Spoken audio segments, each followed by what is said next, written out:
Ang susunod na programa ay may tema, lengguwahe, karahasan, nudity, sexual, horror at droga na hindi angkop sa mga bata 15 taong gulang pababa. Patnubay na magulang ay kailangan.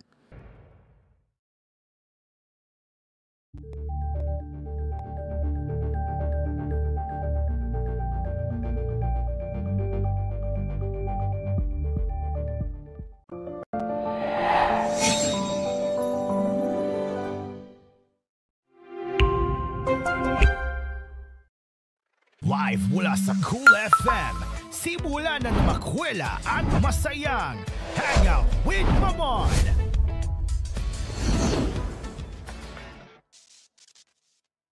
Magandang gabi Pilipinas at ito nga po ang Hangout with Mamon, dito lang yan sa Cool FM. Ngayon po ay kapitong araw na po ng